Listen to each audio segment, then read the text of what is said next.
Hi beautiful people! So as I said in my introduction, today is when I'm going to start my mental health series, and this is the first video of 3 on anorexia, and I'm going to address the how and the why in this video.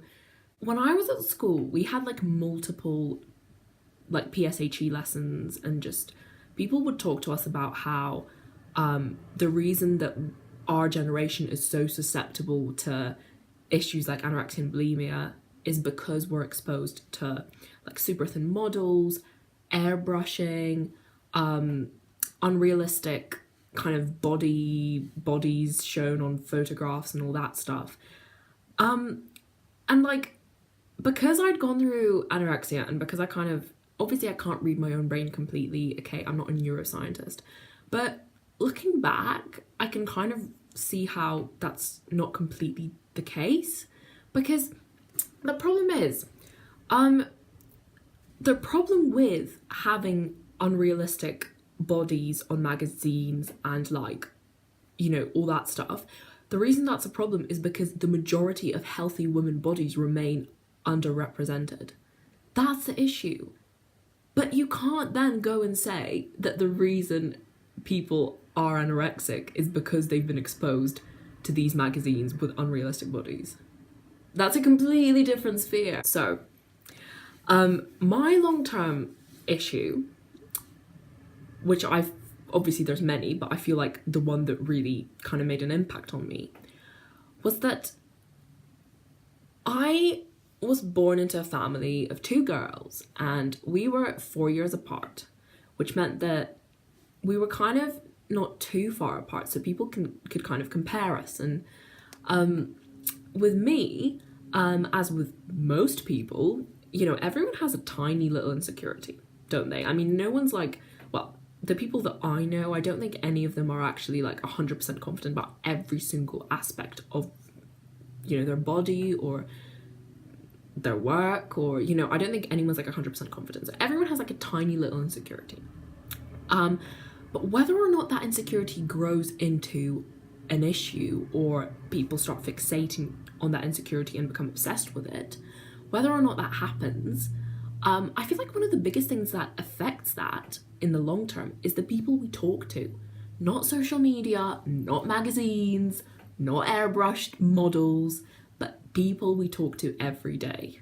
Okay, that's genuinely what I think, and that's what a lot of people think whom I've spoken to who have been through these issues. The people we talk to, whether they validate our insecurities when they hear about them, or whether they offer us constructive ways to deal with them, people talking to you has a much greater impact than any social media, Instagram, anything. The people you see every day, your friends, have a much greater impact, and your family, and your teachers, and just people you talk to. So with me, I kind of grew up as a very confident kid up until my teenage years. I really didn't care what people said. It was actually quite funny. Anyone who knows me kind of now would not believe me, but I genuinely didn't care. My family, my friends just weren't role models to me. I loved them, they were amazing, but I really didn't care what they said. I just always did my own thing. And some of the things they said were actually things that kind of stayed at the back of my mind and then came forth when I hit my teenage years. And some of these things were like, oh, your sister's so much thinner than you, she's got a better body. I mean, she probably inherited the thin gene, and you just inherited the fuller gene, which means you have to watch what you eat. And that was basically what I was told from about the age of 7. And that's because my sister was just a much less chubbier baby than me, and growing up, I was never fat. I was never overweight. I did sport age of 4 or 5. I always did sport. I did PE. I did just normal childhood stuff, and I didn't overeat. I was just a normal child. I had an athletic build, but I wasn't really thin. Whereas my sister, she was quite thin, and so people kind of noticed that and compared us, because when you compare two kids, you can't really compare their personalities that much because they don't really have, like, I don't know, I feel like they don't have a deep personality, so people just compare what they look like, especially relatives, like, oh, she took that after my son, like, you know, grands do that. Anyway, so I constantly got this, the fact that I inherited this fat gene, but I never listened to it until I became a teenager, which is when I started to listen. And so what happened was, instead of, you know, when you start looking at yourself in the mirror a bit more and you start kind of thinking, oh, okay, maybe my body isn't perfect, maybe it doesn't look like so-and-so's body, instead of like coming up to me and saying, oh, like, Daria, you're fine, like, you've just got a normal, like, body. Instead of that, these things that I'd heard over my childhood and things that I kept hearing, it didn't stop. It was still the same. It was like, okay, maybe don't eat after 6 p.m. because, you know, your metabolism is slower than your sister's, like, you know, that kind of thing. I kept hearing it. So, and the stuff that I heard, it validated my concern. It was like, okay, there is a reason you should doubt whether your body is good enough, because look at what your family is saying about this. Look at what they're saying. Like, there is a reason. So it was kind of like this kind of long-term cause, I guess, was just the way that people talk to me about body image. But it definitely wasn't that I saw a glossy magazine and I went, oh my god, I'm fat. Or, you know, it was more that I was just the way people talk to me. You know, I think that's just so much more important, because it's so easy to assume that your role model is some, like, famous person, right? But most people's role models are everyday people, because those are the people you see, and those are the people you can actually admire because you see them and you communicate with them. That's just what I think. So that's the long-term causes. Now I'm going to talk about the actual trigger, like, when did this actually begin?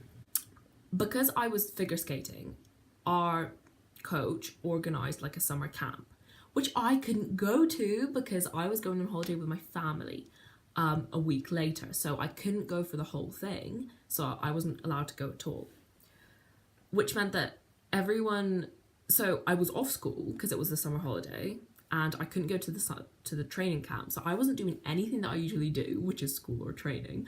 I was completely left to just read books and do whatever I wanted. And I decided that this little setback in my, you know, sports isn't going to deter me. And I decided to organise my own training camp. And, you know, see, a normal person would probably have thought about, okay, so what do they do in camps organised for children or teens? What I did instead is, because obviously I was also a huge fan of figure skating, so I followed, you know, the Olympic level and the world level and European. I kind of thought, okay, what would they do? So I organised myself a full day, probably 6 hour a day training with 1 day break on Sunday.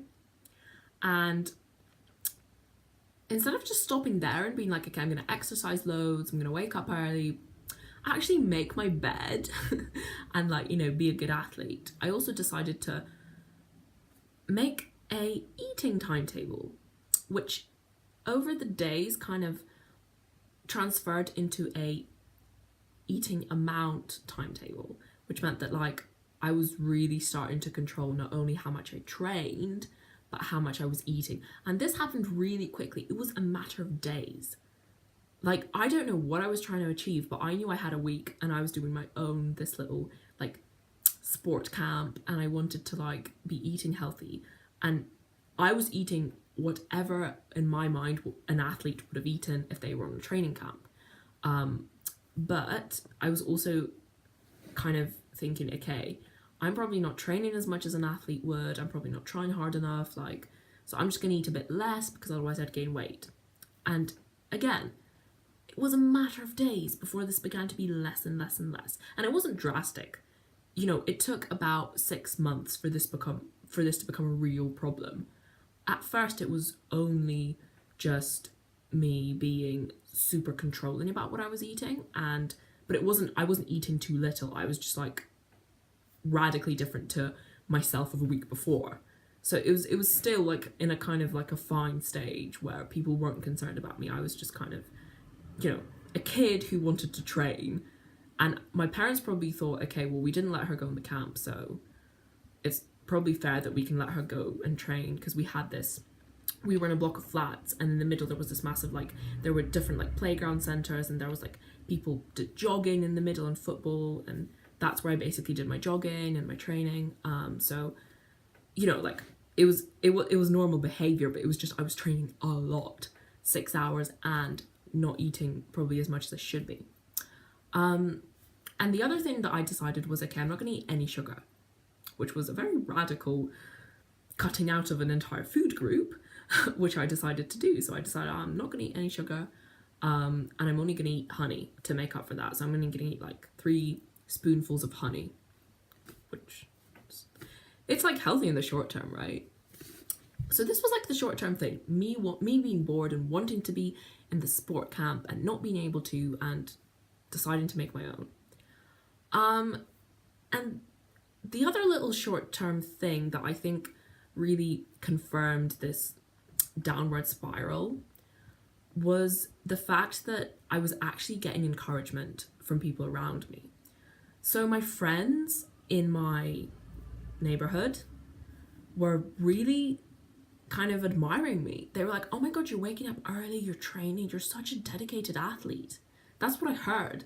Nobody said you're crazy. Nobody said, what are you doing with your summer? Everyone was like, wow, like, that's really admirable, your discipline. That's what I was hearing. My parents were like, well done. It's really healthy to not eat loads of chocolate. And my mom was like, oh, I'm really proud of you. And my dad was like, oh, well done. Like, he came back from work and I would tell him that I've been training all day, and he would be like, oh, that's really good. Yeah, well done. So it was all positive, like in the short term, it was all positive, but I got that little nugget of encouragement, which kind of meant that, okay, I was going to keep going, because now I would be craving this encouragement. I want my parents to be proud of me. I want them to stop comparing me to my sister and saying that, okay, she's better because she's got a better body. I want it to be like, okay, but I'm the athlete and I'm healthier and I'm going to be, working hard to get this encouragement. So obviously I'm going to go into the detail of the thoughts, behaviors, feelings in the next video, the day-to-day, and I'm actually going to talk about the peak of it. So when I really became weak, and because right now what I've done is I've kind of talked about just the causes, so I haven't really gone into what it feels like to have an eating disorder. I've just talked about kind of what causes an eating disorder in the long term and the short term for me personally. But I hope this was a bit informative, and I hope that this was like a different perspective, because like I want to reiterate the point that it's not as simple as seeing someone's abs on a magazine and going, okay, I'm fat. Like, it's much more complicated than that. It has to be a whole interplay of everything, like your family, your environment, your genes, everything together. And I want people to stop blaming. Some people outright blame their family. Like, I'm not going to do that, because like that's just not okay, because of course, like, my family never caused my mental issue. It just was allowed to develop in the particular dynamics that we had. And yeah, I just wanted to give people just this kind of view that there are different ways that mental issues can happen, and we shouldn't condemn the whole industry of kind of modeling and make people feel uncomfortable doing their job. Everyone's doing their job. So at the end of the day, if you've got a mental disorder, like, blaming someone else for it is wrong.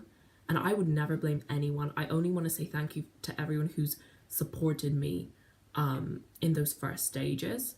Even if their encouragement turned out to be negative, their intentions were positive, which means that I could never blame them.